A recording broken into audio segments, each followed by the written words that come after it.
기도해 주셔서 22차 나이지리아 선교를 잘 다녀왔습니다. 오늘 말씀의 제목은 성경적인 전도 선교 망대를 세우라. 그럼 망대는 뭔가? 여러분 등대 있잖아요. 등대, 밤에 배들 지나가는데 비추는 거, 등대. 그거 생각하시면 돼요. 뭐 망대 하니까 뭐 하는 거지 이렇게 생각하실 수도 있잖아요. 곳곳에 전도의 망대, 선교의 망대를 세우는 거예요. 그러니까 그 망대에서 적군이 오나 안 오나 잘 보는 거예요. 그죠? 그 다음에 복음의 빛을 비추는 거죠. 이게 망대입니다. 그러니까 등대가 이렇게 밤에 배들 지나가는데 온 사방에 다 있는 건 아니잖아요. 어떤 중요한 그 지역에 빛을 비추는 것 같이 먼저 복음의 망대, 선교의 망대를 딱 세워 가지고 그 지역에 사단의 망대를 무너뜨리고 흑암 망대를 무너뜨리고 우리가 전도 선교의 망대를 세우는 거예요. 이게 왜 중요한가? 제가 여기 서론에다가 잔뜩 써놨잖아요. 근데 이거를 간단하게 말씀드리겠습니다. 제가 94년도에 인도에 선교사로 나갔어요. 근데 그 전에 그 선교하시는 분들, 저는 그 일반 교단에 있었기 때문에 그때는 이 복음 운동을 모르고 나갔습니다. 그 선교하시는 분들이 하는 그대로 따라 하는 거잖아요. 그러니까 이제 세월이 지나다 보니까 이런 의문이 드는 거예요. 내가 언제까지 이 사람들한테 이렇게 갖다 주는 거거든요. 솔직히 말해서, 쉽게 말해서 사역자들이 10명 있다 그러면은 이 사람들이 그 사역할 수 있도록 너무 가난하고 힘드니까 도와줘야 되잖아요. 그게 이제 일반 선교사님들이 하는 거거든요. 그때는 인도에는 한 30년 전이니까 한 달에 100불도 큰 돈이거든요. 그럼 10명이면 1000불이에요. 그럼 그것만 있습니까? 그게 아니잖아요. 우리 팀이 움직이고 하려면 무슨 차량도 있어야 되죠. 함께 가서 어느 지역에 복음 전하러 간다 그러면은 숙식도 같이 해야 되죠. 여러 가지가 들어가잖아요. 그러니까 결국은 이게 이제 갖다 줘야 되는 거예요. 돈으로. 후원이 많아야 돼요. 그러니까 어느 날 그런 생각이 들더라고요. 야, 내가 이거 언제까지 줘야 되지? 사역이 커진단 말은 후원금이 더 많아지가지고 더 많이 나눠주는 게 사역이 커지는 거예요. 그런데 있다 보면은 작아지겠습니까? 커지겠습니까? 어떤 지역에 뭐가 필요합니다. 이렇게 하면은 또 교회가 세워집니다. 이런 게 있을 거 아니에요. 가만히 있지는 않을 거 아니에요. 그러니까 점점 더 많이 갖다 줘야 되는 거예요. 자, 그래서 그런 생각이 들더라고요. 야, 이거 내가 언제까지 갖다 줘야 되지? 그런 의문이 드는 거예요. 그래서 선교가 뭔지 모르겠더라고요. 야, 선교가 뭐지? 모르겠어. 갖다 줘야 되고 이건 뭐 하는 거지? 근데 그 성경적인 전도, 성경적인 선교를 만나기 전이니까 답이 없는 거예요.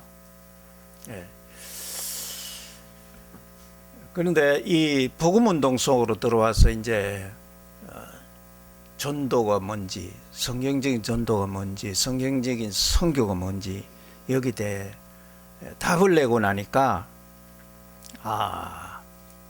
이제 보이는 거예요. 뭐가 보입니까? 전체 그림이 보이는 거예요. 전체. 이게 중요한 거거든요. 제가 뭐 나이지리아 가지고 이거 했습니다, 저거 했습니다. 여러분들이 뭐 그게 그렇게 와닿겠습니까? 또 뭐 나이지리아 한 번도 안 가보셨는데 이번에 그 김병희 목사님이라고 캄보디아만 많이 가셨더라고. 그래서 캄보디아 정도 안 되겠나 하고 가셨는데 와 이래 어려운 줄 몰랐던데 이제 막 말씀을 하는 거예요. 근데 그 뭐 제가 해드릴 거 있습니까? 어쨌든 그 뭐 음식이라도 좀 드실 수 있게 하고 뭐 여러 가지 복잡한 문제 만나 가지고 막 힘들고 아프고 그러면 안 되잖아요. 그래서 최대한 제가 이렇게 도와드리고 하는 거예요. 그래도 본인은 뭡니까? 와 이래 힘든 줄 몰랐다. 이제 그렇게 되는 거예요. 그런데 저는 뭐 힘든 거 없어요. 왜냐하면은 이제 이렇게 조금 상황들을 아니까 이렇게 좀 준비를 해서 그런 거죠. 저기 사무엘 목사님이라고 있거든요, 라고스에. 근데 목사님 모시고 가려니까 아무래도 자신이 없어요. 왜 가서 뭐 집회를 하고 하는 거 아니니까. 가는데 뭐 한 2시간 반, 오는데 2시간 반 이래 잡았거든요. 그래서 막 너무 힘들고 하니까 목사님 그냥 쉬시고 계시라고. 왔다 갔다 하는데요. 5시간이 아니고 6시간이요. 6시간. 이야, 그 이제 택시를 불러도 안 와요. 올 때는. 그 뭐 마냥 기다릴 수도 없잖아요. 택시가 안 간다는데. 그럼 우리는 또 그 다른 모임이 있는데. 같이 간 우리 찰스 목사님. 뭐 택시를 부른다고 하고 막 이러더라고. 그래서 아무리 기다려도 안 오고 30분도 더 지나고 우리 그냥 대중교통 타고 가자. 그러니까 깜짝 놀라는 거예요. 대중교통이 한 번에 있는 게 아니고 4번, 5번을 갈아타는 거예요. 근데 가만히 앉아 있는 것보다 어쨌든 움직이는 게 낫잖아요. 그래서 이거 타고 저거 타고 5번을 타고 하여튼 왔어요. 왔는데 김병희 목사님 또 와야 되잖아요. 근데 거기에 갔다가 우리 장소로 오려면은 도저히 시간이 안 돼. 왜냐하면 그 교통체증이 걸려가지고 이미 그거 왔다 갔다 했다가는 이게 도저히 뭐. 그래서 그 호텔에 전화해가지고 부탁을 했어요. 그 김병희 목사님 있으니까 좀 우리 약속 장소로 좀 와라. 데리고 주세요. 그 택시비는 다 드리겠습니다. 그러니까 자기들도 갑자기 이런 거 만나니까 택시 없다고 안 된다고 못 하겠다고 이러는 거예요. 근데 우리는 기도해야 되잖아요. 그래서 또 연락이 왔어요. 해보겠다고. 그렇게 해가지고 그 목사님 모시고 왔어요. 이제 언어도 안 통하는데 그러니까 모시고 왔어요. 이제 그런 그 상황들이 생기는 거 보니까 목사님이 와 이거 보통 문제가 아니다. 우리가 계획한 대로 하나도 안 돼요. 예. 그러니까 뭐 그런 상황들을 다 설명을 할 수도 없고 그렇잖아요. 그런데 지금 우리가 하자는 건 뭐냐면 그림을 이 성경적인 전도, 성경적인 선교의 그림을 그리고 나니까 뭐가 좀 보이더라는 거예요. 그 뭐가 보입니까? 자, 여러분들은 늘 복음 듣잖아요. 근데 그래도 여기에 뭐가 남아있어요? 옛날에 각인 뿌리 체질이 남아있어요.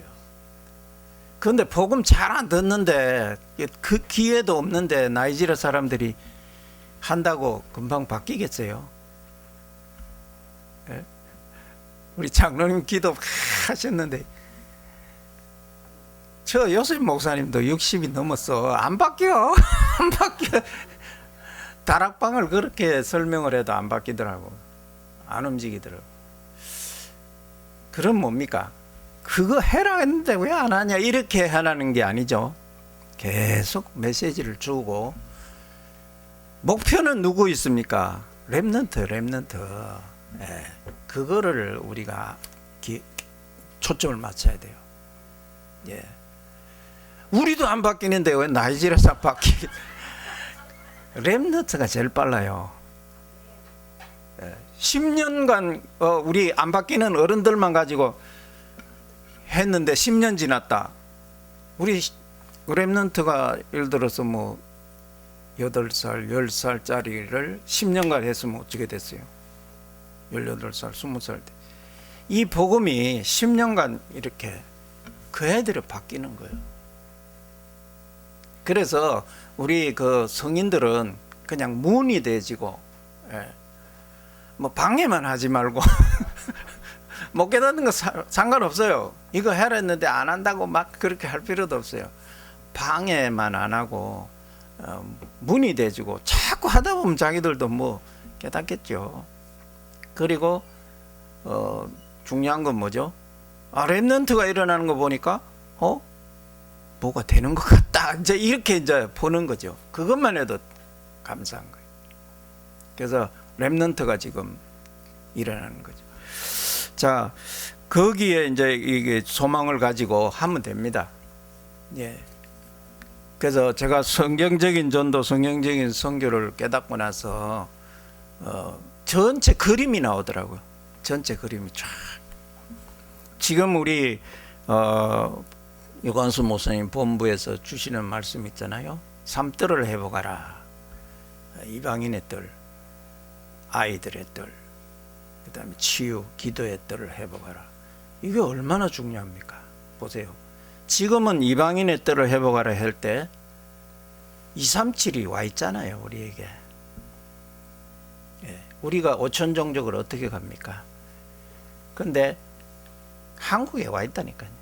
그러면 한국에 와 있는 그 사람들을 훈련시켜서 다시 돌아가면은 그 사람을 타고 다시 들어가는 거예요. 한국에 안 와본 사람들은 캄캄하더라고요. 뭐 진짜 캄캄해요. 근데 와본 사람들은 이야, 그 한국 작은 나라인데 진짜 선교사들이 그렇게 해외에 많이 나가고 정말 거기서 복음 운동이 일어나더라 하는 거를 보고 간 사람은 다른 거예요. 우리 이번에 제임스 소련 갔잖아요. 우리가 나이지리아 가가지고 누가 이 음식 계산하고 하는 거 처음 제임스 소련 봤잖아요. 한국에서 목사님들이 막 그 장로님들이 늘 대접해주고 하니까 우리가 돈 내려고 딱 준비를 했는데 그거를 못 내게 하려고 막 힘도 세더라고. 뭐 이렇게 크기도 하고 우리 팍 밀어버리니까 밀려나, 그치? 밀려나서 돈을 낼 수가 없어요. 그래 탁 하고 자기가 내고 뭐 우리 정말 입지도 않는데 나이지리아 옷 있잖아요. 그것도 천물이고 어쨌든 그렇게 이제 이 바뀌는 거예요. 예. 그래서 그겁니다. 237을 불러가지고 훈련시켜서 보낼 때에 그들을 타고 다시 들어가는 거예요. 예. 본 사람들은 틀려요. 전도 운동을 맛을 본 사람은 틀리고. 그래서 이 서론에 있는 거 이거를 한번 말씀드릴게요. 예. 여기에 뭐 제가 누구를 비난하려고 하는 것도 아니고, 왜냐면 우리가 다 이게 시행착오를 겪고 있는 부분들이거든요. 이제 우리가 성경적인 전도, 성경적인 선교를 회복했잖아요. 2000년 만에.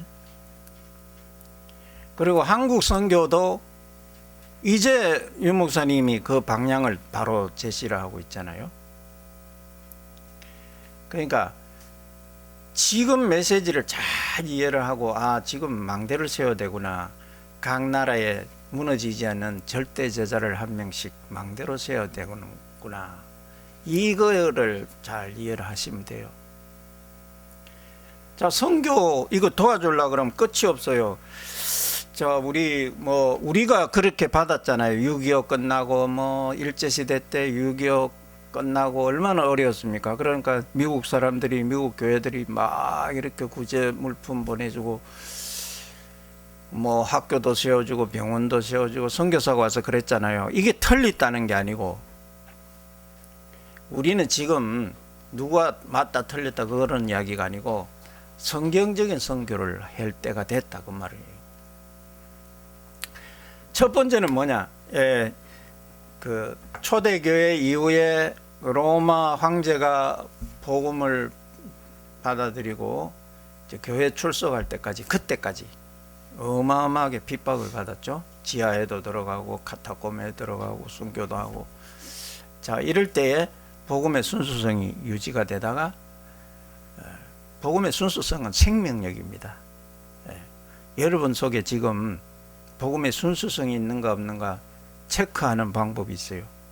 정말 내 속에 그리스도의 이 생명이 생명력이 있는가, 아니면 나도 모르게 종교화돼 가고 굳어지고 막 이렇게 율법화돼 가고 막 이래 돼 가고 있는가 체크해 보시면 바로 답 나와요. 예. 복음은 생명입니다. 예수 생명 아닙니까? 예수 능력. 자, 이 초대교회에서 로마 콘스탄 황제가 313년 공인할 때까지 그 핍박받던 그 초대교회, 그 다음에 그 황제가 출석하게 되고 나서부터 중세교회, 그때는 뭡니까? 왕이 와서 예배를 드리니까 어떻게 되겠어요? 장군들, 막 힘 있는 정치인들, 막 부자들 다 와야 되잖아요. 그러니까 진짜 복음 가진 사람들은 자리가 없어가 다 밀려나는 거예요. 이게 점점점 이제 교회가 복음을 잃어가는 과정이었어요. 예. 그렇게 해서 일어난 게 개혁운동 아닙니까? 종교개혁. 근데 이 종교개혁도 사실은 정치적인 부분이 많이 있었어요. 그래서 지금 우리가 이 성경적인 전도, 성경적인 선교를 이렇게 다시 회복하게 되지는 거예요. 그리고 이 개혁이 일어났고, 그 다음에 대항해 시대가 열리잖아요. 뭐 콜럼버스, 뭐 또 그 마젤란 이런 사람들이 항로를 개발해 가지고 이제 그때는 뭡니까? 그 힘 있는 나라들, 유럽의 영국, 스페인, 막 프랑스, 독일 이런 나라들이 해외로 막 나가서 식민지로 만드는 그런 제국주의 선교 시대입니다. 자, 특히 아프리카 가면은 그 뭐 3분의 2는 영국이 다 식민지했고 3분의 1 정도는 막 프랑스가 했고 막 조금은 독일이 했고 이런 식이에요. 그러니까 영국 생각해 보세요. 영국, 아프리카 막 식민지. 그 다음에 인도, 저 큰 나라 인도 식민지 다 했잖아요. 자, 그때 그 군인들, 정치가들 이런 사람들은 그 식민지를 왜 합니까? 가서 중요한 거를 뺏어와 가지고 자기들이 막 잘 먹고 잘 사는 거예요. 쉽게 말하면. 그리고 이 아프리카 나이지리아 같은 경우는 350만 명을요, 참 미국에 노예로 팔아먹은 사람들이 영국. 그러면서 또 선교사가 가요. 자, 그러면 어떻게 됩니까? 선교사는 우리는 그런 거 안 했습니다. 우리는 뭐 노예로 팔고 안 했습니다. 여러분들 어렵지요, 가난하지요, 불쌍하지요, 또 아프지요, 교육도 못 받았지요. 그래서 학교 세우고 병원 세우고 교회 세우고 선교하고 주로 나눠주고 베푸는 선교 아닙니까? 가난하니까. 우리는 그런 거, 우리는 정치가 아닙니다. 우리는 여러분들을 도와줍니다. 그렇게 해서 선교하는 게 제국주의 선교예요. 자, 이 영국 군대의 도움이 없이는 그 안에 어떻게 들어갑니까? 그 이슬람 지역에 못 들어가죠. 그러니까 이 군대가 먼저 그 지역을 장악하고 선교사가 안전해야 갈 거 아닙니까? 그래서 하는 것이 제국주의, 다른 말로 하면 제국주의 선교다. 우리나라에 온 선교사도 마찬가지입니다. 그게 틀렸다 맞다가 아니고 그렇게 흘러왔구나. 자, 이거를 이제 파악을 하셔야 돼요. 자, 근데 우리가 어릴 때부터 알고 있던 선교는 뭡니까? 우리 여기에 들어있는 거 제국주의 선교가 들어있어요. 아프리카 선교사 갔다 뭐 합니까? 가난하잖아요. 못 배웠잖아요. 길에 막 애들이 막 공부도 안 하고 맨발로 뛰어 돌아다니잖아요. 그럼 학교 지어가 공부시키가 선교해야 될 거 아니에요. 그 나이지리아 같은 경우는 1960년에 영국으로부터 독립했어요. 그걸 독립하면서 이제 막 그 민족주의가 일어나니까 선교사들이 철수하잖아요. 왜? 어떻게 무슨 일이 날지 모르니까 이제 영국이 철수하고 우리 간다. 선교사들 알아서 해라 하니까 철수하잖아요. 근데 나이지리아 경우는 이제 북쪽이 이슬람이 강한 거예요. 자, 이슬람들은 영국을 싫어해요. 남쪽에 이게 와서 식민지를 하고 라고스, 포타코트 이런 데 영국이 강했거든요. 그 사람 싫어하잖아요. 근데 독립을 했어요. 근데 북쪽의 이슬람들이 더 세력이 강하거든요. 예. 똘똘 뭉치잖아요. 영국을 싫어하니까 똘똘 뭉칠 거 아니에요. 우리끼리 한다. 그러니까 그쪽이 막 세력이 강해지는 거예요. 예? 그래서 남쪽에 이 요셉 목사님이 있는데 그 포타코트 그쪽에 있는 사람들이 어떻게 했어요? 저거들이 자꾸 마음대로 하고 뭐 다 하니까 우리 독립하려한다 한 거예요. 우리 나이지리아 안 하고 우리는 다른 나라 한다 그래가지고 비아프라는 나라는 세우고 우리 독립하겠다 그런 거예요. 그러니까 저 위에 이슬람들이 무슨 소리 하는 거야 하고는 이 사람들을 와가지고 비아프라 전쟁이 일어났어요. 300만 명 그 기독교인 다 죽였어요. 300만 명. 자, 그러면 어떻게 되겠어요? 이슬람이 더 강해질 거 아니에요. 너희 기독교인들을 잔소리 하지 마 하고 싹 쓸어버렸으니까. 이해가 되시죠? 그렇게 해서 나이지리아는 사실상 이슬람 사회주의입니다. 중요한 자리는 이슬람들이 다 차지하고 있어요. 그래서 선교사들에게도 비자를 안 줘요. 무슨 얘기인지 아시겠죠? 이민국이나 뭐 중요한 자리는 다 이슬람들이 그렇게 통제를 쫙 하고 있는 거예요. 그런 나라 사람들하고 연결이 된 거예요. 우리 정금호 목사님이. 자, 그러면 이제 기독교인들이 어떻게 돼요? 그 막 이슬람 그 나라에서 어쨌든 뭐 이 국가에 대항해서는 못할 거 아니에요. 교회가 국가에 대항하겠습니까? 못하죠. 그러니까 쫙 이슬람 세력이 그렇게 있으니까 그거를 비껴가면서 성장한 교회들이 어떤 쪽으로 나가겠어요? 사회운동도 못하고 국가에 소리도 못 내고 이거 잘못됐다 바꾸라 못하잖아요. 그래서 나간 게 신비운동으로 나가. 극단적 신비운동. 그거 하면은 아무 말 안 하니까 이슬람 사람들이 볼 때 저것들이 뭐 하는 거지? 하고 막 복 받는다 하고 하니까 그런 것까지요 우리가 뭐 통제를 못하지. 이렇게 해서 성장한 게 나이지리아 교회입니다. 쉽게 말하면. 이해가 되시죠? 그러니까 복음이 없단 말이에요. 복음이 없고 극단적 신비주의로 나가버려요. 이게 나이지리아 교회입니다. 쉽게 말하면 그렇게 된 거예요. 자, 그러면은 우리는 이 성경적인 전도 선교를 해보게 되는데 이제 어떻게 해야 되느냐? 여러분 처음에 제가 가졌던 의문들 말씀드렸잖아요. 그거 도와주려고 그러면 끝도 없어요. 무슨 얘기인지 아시겠죠? 한 달에 10,000불씩 갖다 준다. 누구 입에 바르겠어요? 아닙니다. 그거 도와주는 거 그거 아닙니다. 그럼 안 도와주고 우리 막 한 푼도 안 준다 그 말이 아니고요. 저도 어떻게 해서든지 조금씩 이렇게 모아가지고 가가지고 우리 사역자들 당장 힘드니까 도와줘야 되잖아요.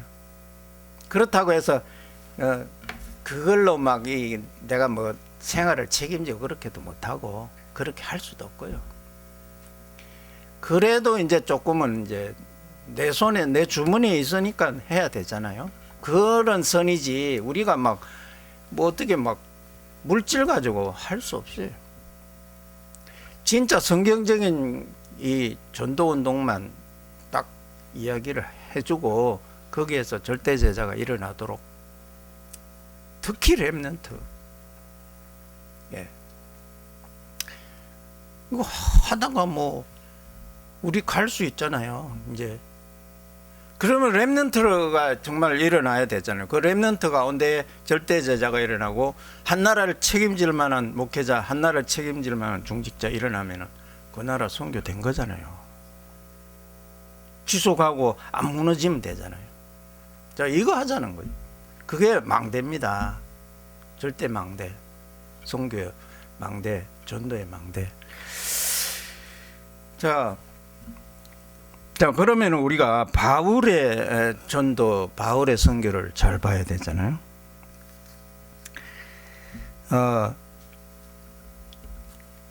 그래서 우리 속에는, 우리가 알고 있는 선교는 성경적인 선교가 아니다 하는 거예요. 왜?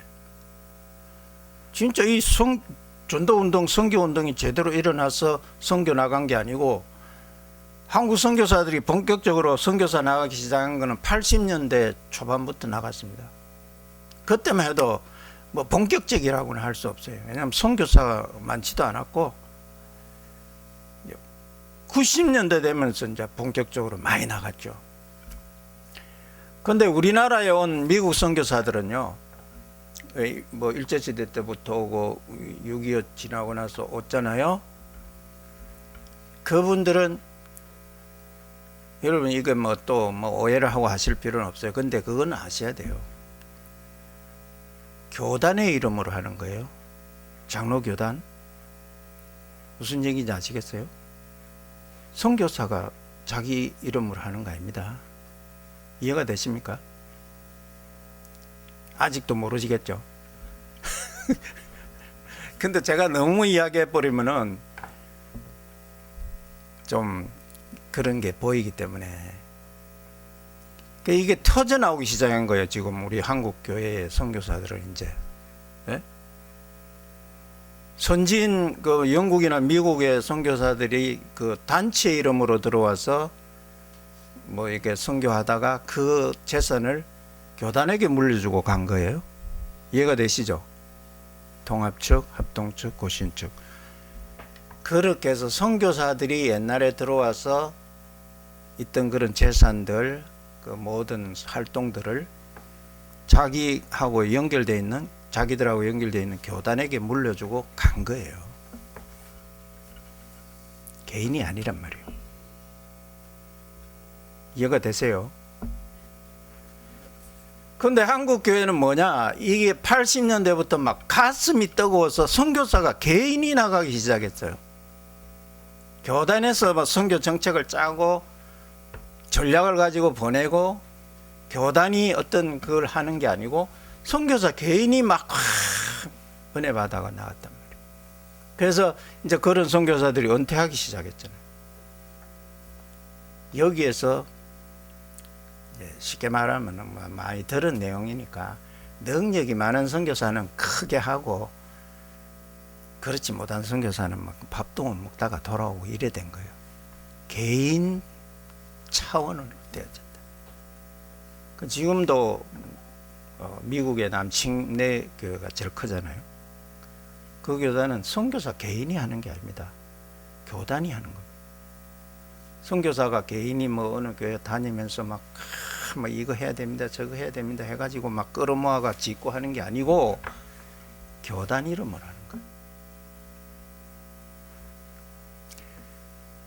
선교사가 잘하든 못하든 교단에서 정한 대로 사례비, 은퇴비 모든 게 다 결정돼. 그리고 선교사가 은퇴했다, 그 모든 그 남겨진 거는 남침내교 교단 거예요. 그래서 그 사람들이 볼 때 이것은 현지인들에게, 현지인 교단에게 넘기는 게 좋겠다 하면 그거 다 넘겨주고 철수하고. 한국 교회는 뭐죠? 개인이 나갔다니까요. 이게 이제 지금 문제가 터지기 시작해요. 20년 전부터 합동측. 고시는 한 15년 전부터 터져 나오기 시작해요. 이제 돌아보면 이제 터져 나와요. 이 구체적인 얘기 못 합니다.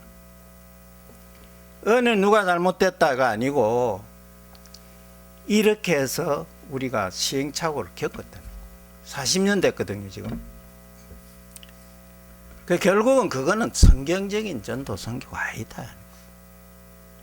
우리는 막 그런 얘기 들으면 가슴 불타잖아요.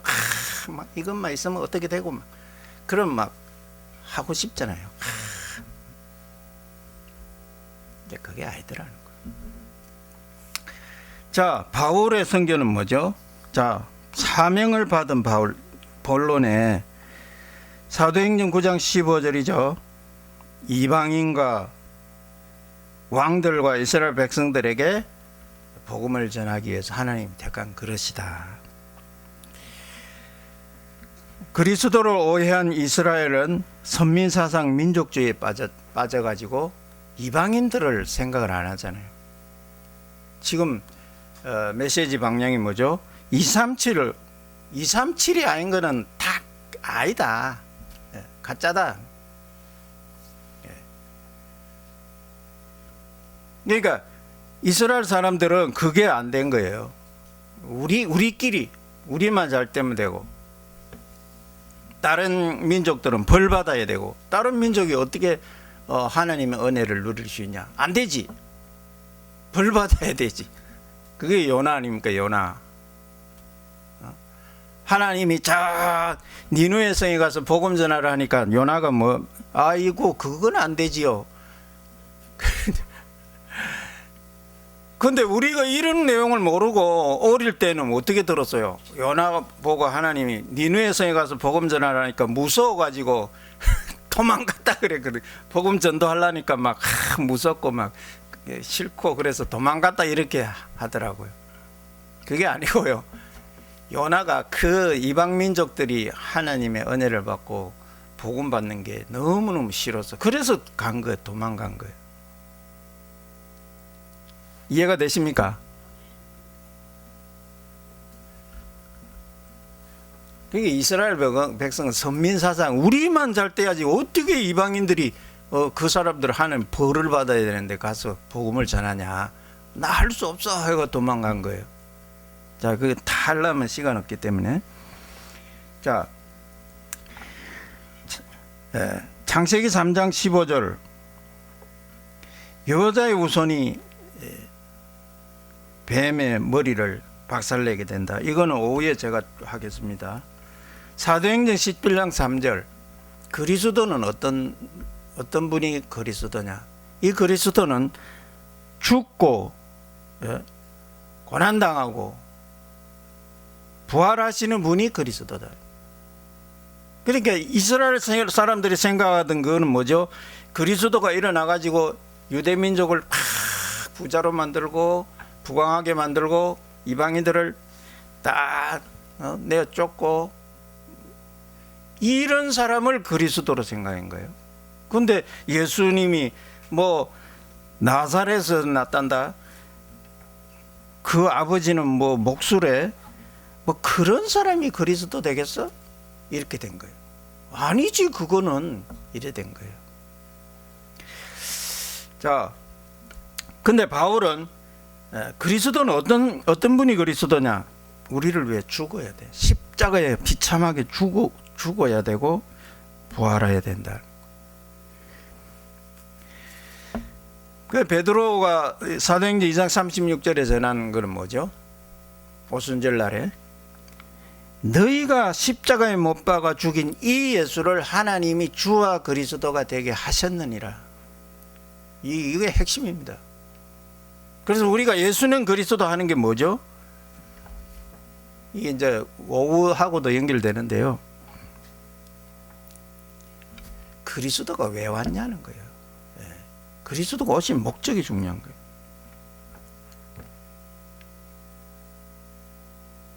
근데 아직까지도 이게 변하지 않는 거예요. 왜? 이게 잘못 들어가 있어요, 이거. 누구를 뭐 비난하고 그런 게 아니고 우리가 진짜 성경적으로 이제 다시 한번 생각해 봐야 돼. 크게 되면은 그게 진짜고 작게 되면은 가짜입니까?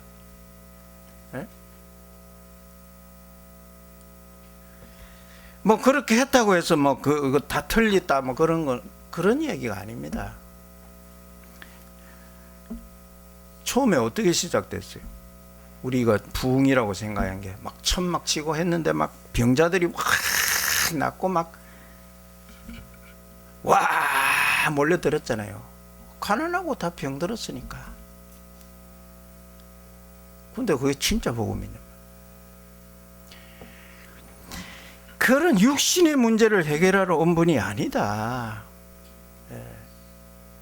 그거는 나중에 증거로 따라올 수 있지만 거기에 초점 맞춰가지고 영 낫고 뭐 부자 되고 막 축복받고 그 아니다는 거예요.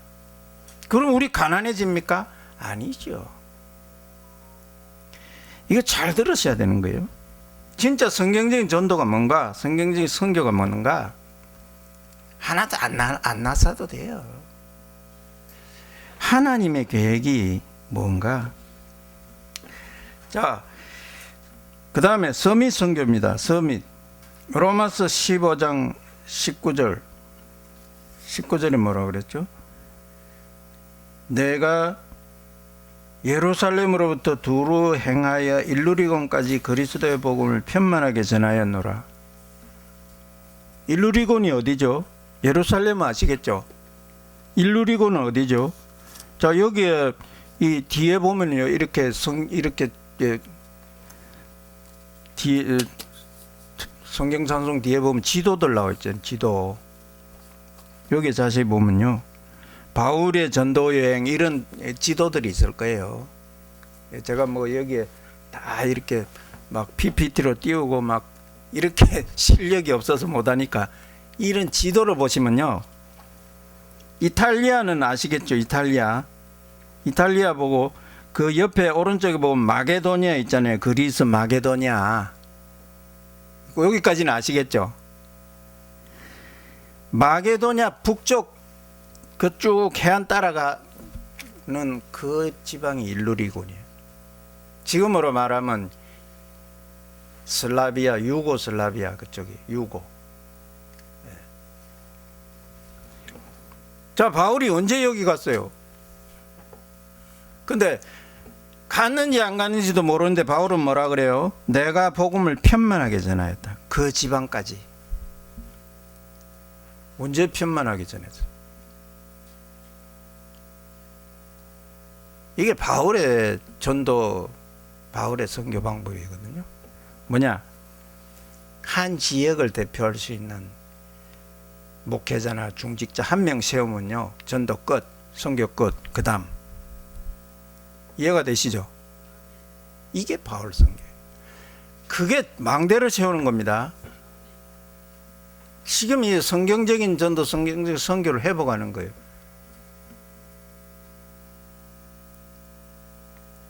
그러니까 이거 아니면은 나중에는 다 무너져요.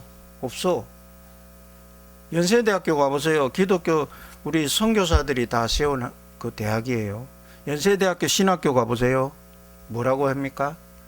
창세기는 하나님 말씀 아니라 그래요. 지금 다 무너지잖아요. 예? 100년도 안 지나서 다 무너지잖아요. 기독교 대학이라고 그래요. 이화여대. 그게 잘못됐다는 게 아니에요. 예.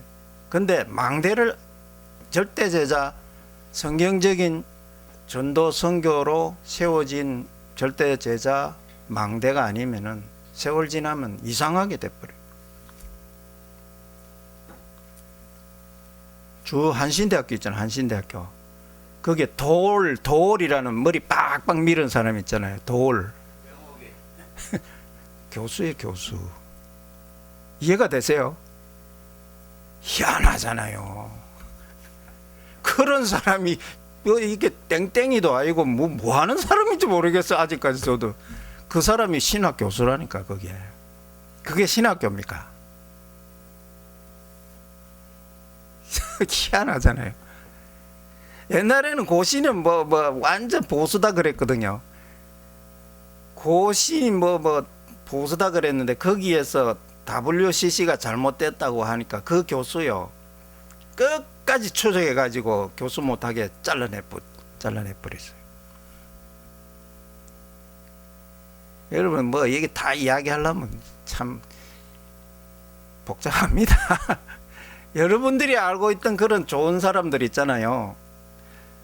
그런 사람들이 다 이 복음, 진짜 복음이 없기 때문에 나중에 다 이상하게 된다니까요. 제가 그런 이야기 하니까 못 믿더라고요. 손봉호 교수가 그 좌파 좌파가 아니지. 좌파가 아니고 그 이런 자유주의 신학, 자유주의 신학의 어떤 그 위에 맨 꼭대기 올라가면 우리나라에 이거거든요.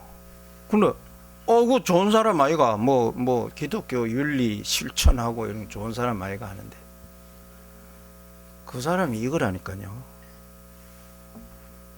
그 사람이 그 고신대학교 거기도 총장까지 하고 쫙 인맥이 지금까지 다 있어요. 좌지우지 다 해요. 예. WCC가 잘못됐습니다 하니까 그 교수 끝까지 추적해가지고 잘라내버렸어요. 그게 그 사람이 하는 거. 그 밑에 딱 유명한 목사들 다 줄 섭니다. 그럴 리가 있어? 근데 복음 없으면 이상하게 되는 거예요. 자, 시간이 없기 때문에 말씀드리는데요. 서밋 선교, 한 지역을 대표할 수 있는 그 지도자, 리더, 목회자, 중직자 세워지면요, 선교 끝. 그 다음 지역. 이렇게 해서 일루리곤까지 한 지역에 한 명 세웠다고 말입니다. 내가 편만하게 전하였다. 편만은 가득 차게, 꽉 차게. 그래서 바울이 볼 때는 한 명 딱 세우면요, 편만하게 전한 거예요. 그 다음 넘어가는 거예요. 그래서 뭐 우리가 그런 눈은 떠야 돼요. 그럼 우리 뭐 해야 되냐?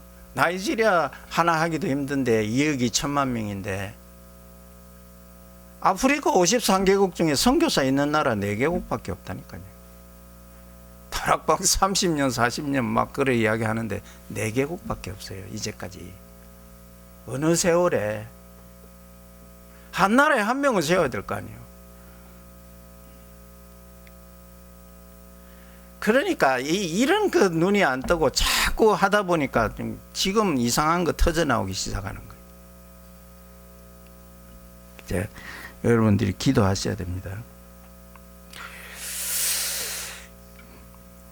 마가복음 1장 38절에도요, 예수님이 이제 다른 마을로 가서 복음을 전하자. 내가 이를 위하여 왔다. 그러니까 한 지역에 예수님 성공하잖아요. 그러면 와 사람들 모여오잖아요. 막 병자 치유받고 막 기적 일어나고. 제자들이 볼 때는 막 여기서 센터 지어가지고 막 하면 되겠죠. 근데 아니다. 다른 마을에 또 가자. 로마도 보아야 하리라. 19장 21절, 23장 11절, 27장 24절 여러분 아시죠?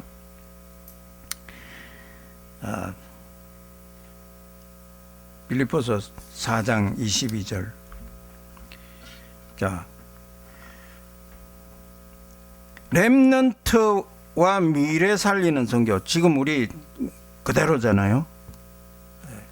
삼뜰, 이방인의 뜰, 치유의 뜰, 아이들의 뜰. 그러니까 이 아이들 렘넌트 이거 안 하면 아무 소용 없어요. 우리는 아직까지 변화 안 됐다고 봐야 돼요. 왜? 내 이거 가지고 지금까지 뭐 주를 위해 섬긴다 하지만 이거 틀린 거 갖고 했을 수도 있어요. 사실은 그래요.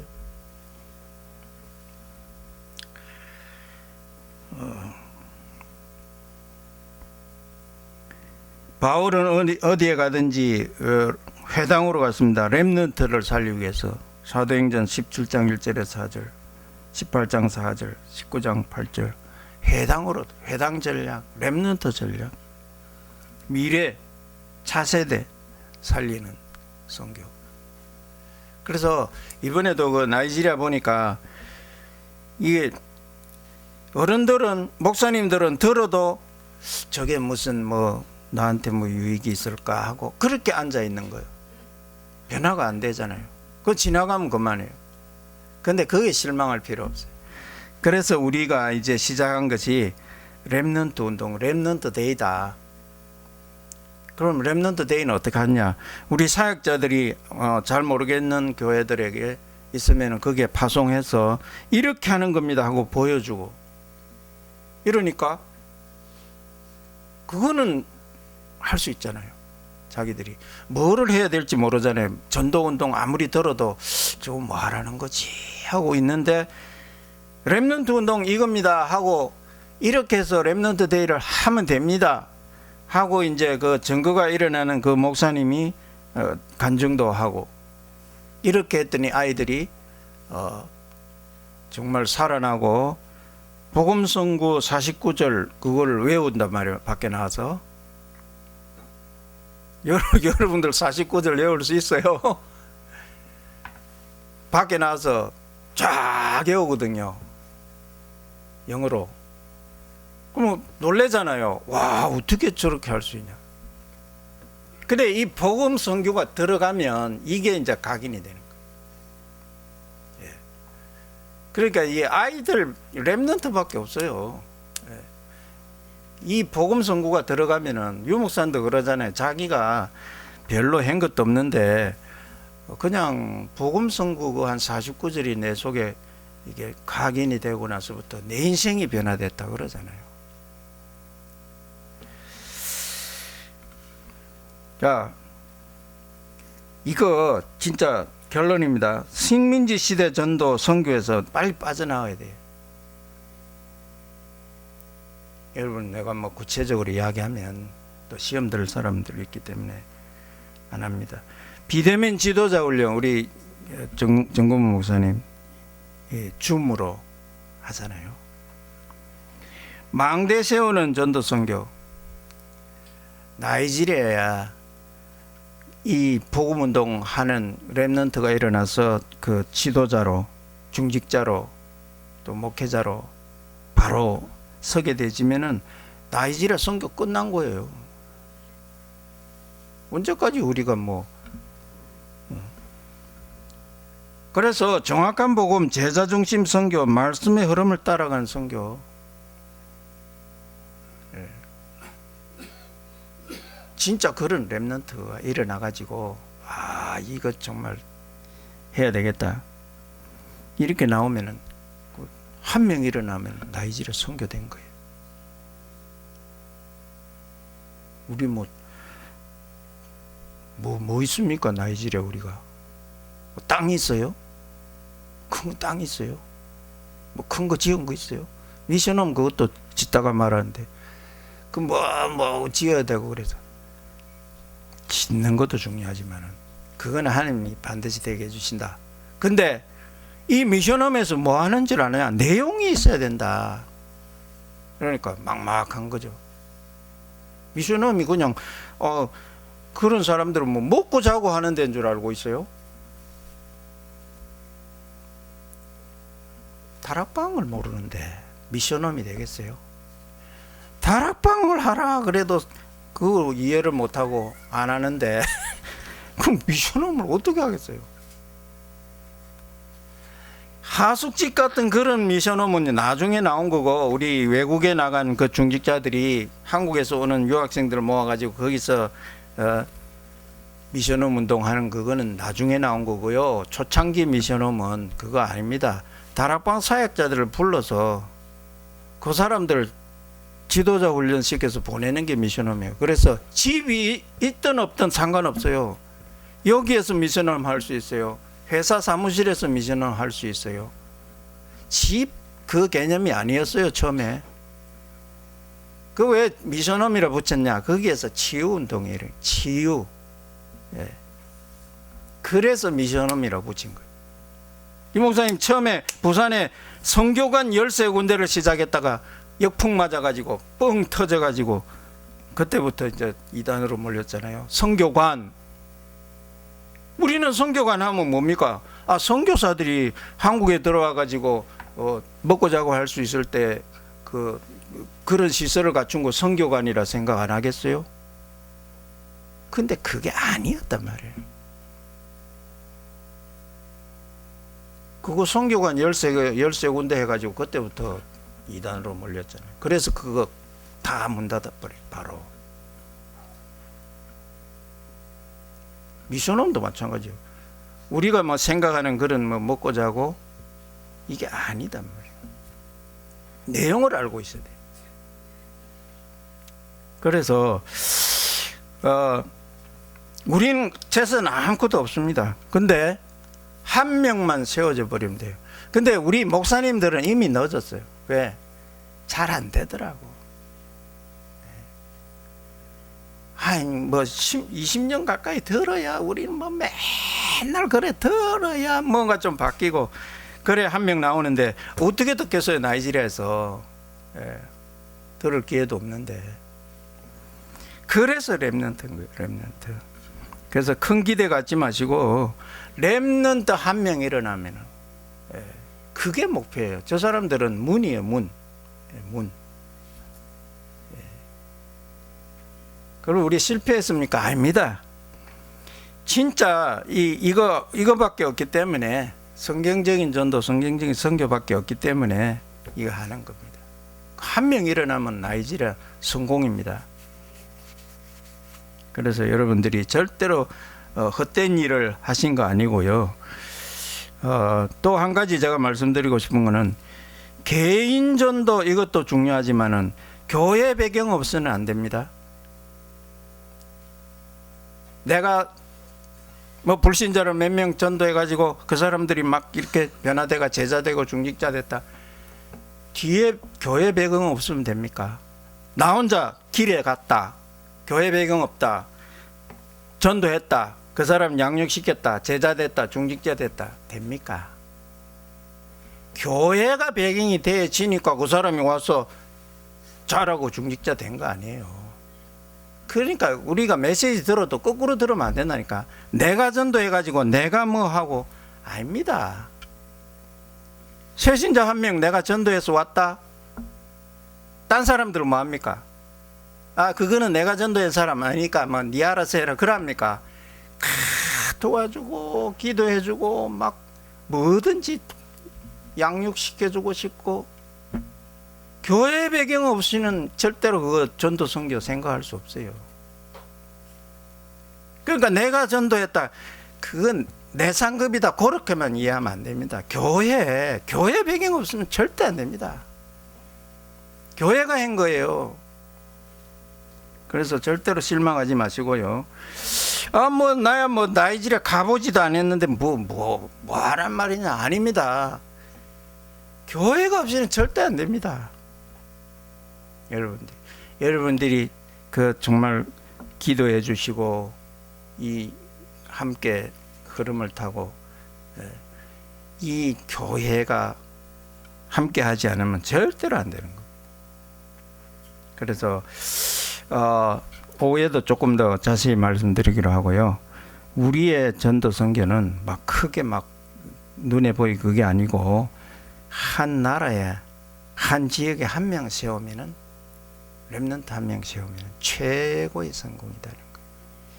기도하겠습니다. 하나님, 이제는 우리가 성경적인 전도를 해보고 성경적인 선교를 해볼 수 있는 시간표가 된 줄 믿습니다. 소망교회를 통해서 하나님께서 20년 이상 나이지를 품고 선교했습니다. 그 가운데 이제 이 참된 복음을 알아듣는 렘넌트가 일어나고 그 렘넌트가 정치, 경제, 산업, 또 군대, 또 전문인으로 응답받고 그래서 망대로 세워져서 나이지리아 살리고 서브아프리카 살릴 수 있도록 하나님의 은혜를 베풀어 주시옵소서.